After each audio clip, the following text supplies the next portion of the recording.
Hey you guys, welcome to this week's Monday Marriage Moment. Where each week we answer a question sent to us via email, direct message, a question about marriage, a question you have about marriage. And this week, our question comes all the way from Pennsylvania. What's up, Pennsylvania, Yay. Philadelphia, Sylvester Stallone, come on, somebody.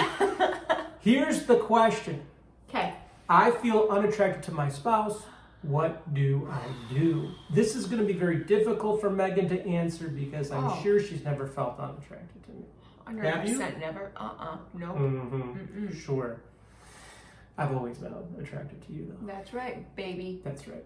But, for those of us, For the sake of the question, what do I find? What do I do when I find myself unattracted to my spouse? What do I do? Well, I think there's a few things we can do. Absolutely. And one of the first things that you can do is choose to focus on your spouse's strengths and not their weaknesses. That's very important. So many times we will look at the strengths of people we don't know, other husbands, other wives, and compare them to the weaknesses of our spouse. And then that's dangerous because that actually pushes you further away, makes you feel less and less attracted to your own spouse. Yeah, we all have strengths and weaknesses, and when you get close enough to someone, you start to see both of those things. So a practical a tool that you can use in these moments to help you is I want you to picture your spouse when you were attracted to their strengths. So maybe it was a moment that they just came to your aid. You know right what I mean? now. Right now. Maybe it was your wedding day. There's a mind's eye picture I have of Chris when we were on vacation in our early 20s and he was by the ocean and the sun just hit him right. Those moments, right? And I was like, that is my husband. And he was... I never knew that. I know. Welcome to my brain. But that was a moment that I was very attracted to him. And I also have other pictures in my mind that I saw him leading well. I was like, wow, that's so attractive.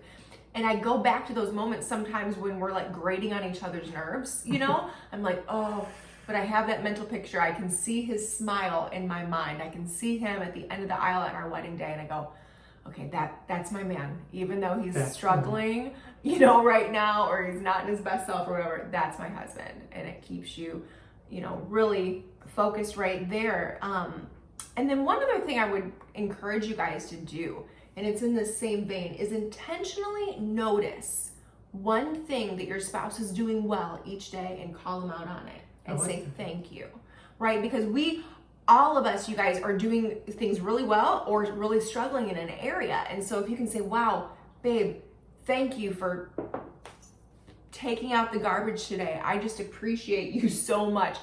And then every day, repeat that. Not the same thing, look intentionally for different things because that's going to start to train your brain to recognize what your spouse is doing, what they are winning at versus where they are maybe struggling.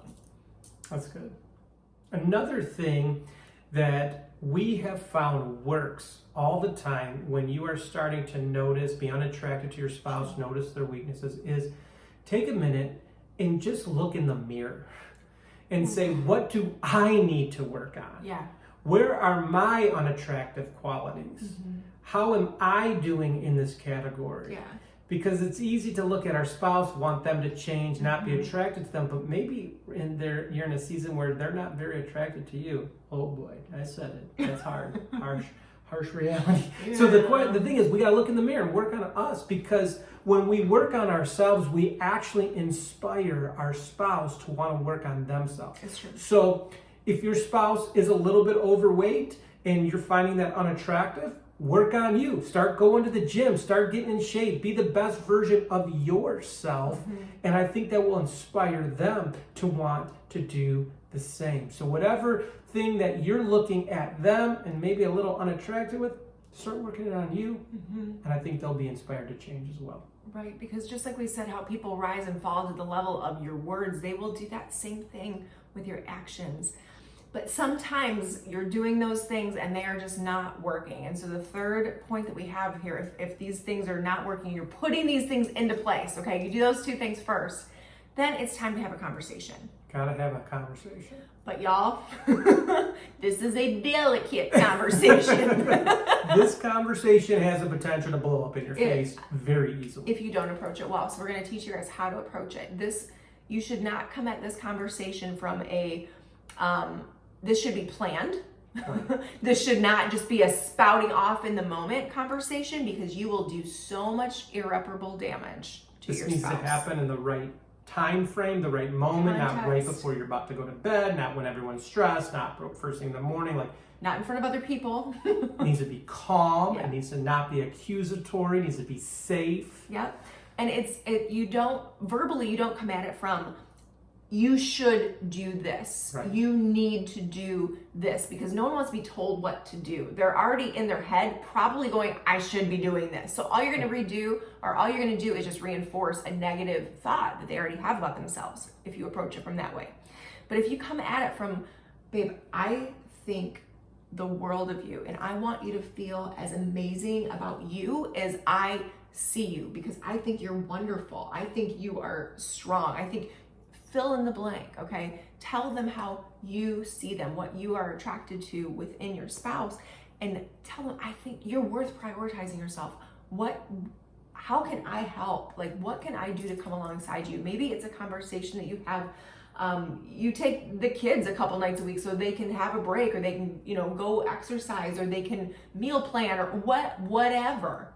Have a delicate conversation that is not a you should, but I think the world of you. You are worth prioritizing. How can I help you do that? Because you deserve to feel your very best.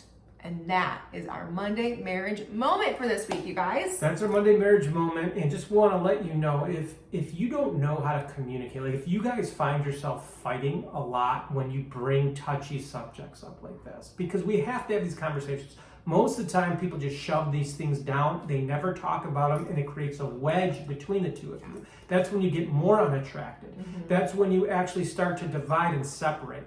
So it's important to have conversations. We call it assertive communication. You have to be able to ask what you wish you had more of or less of in your relationship. That every relationship has to do that in order to remain healthy. Mm-hmm. If you need help, we have a free training on this topic. Totally free. Totally free. It's called How to Get What You Want from Your Spouse in 15 Minutes. And the truth is, that's just a clever title. It's not selfish. What it is, it's how to communicate properly, how to listen, but also be able to speak honestly and openly with your spouse. We have a link below in the show notes, and we just want to encourage you to do that, to download that training today if you need some help. Absolutely. So that's our Monday marriage moment. Thanks have a good one, everyone.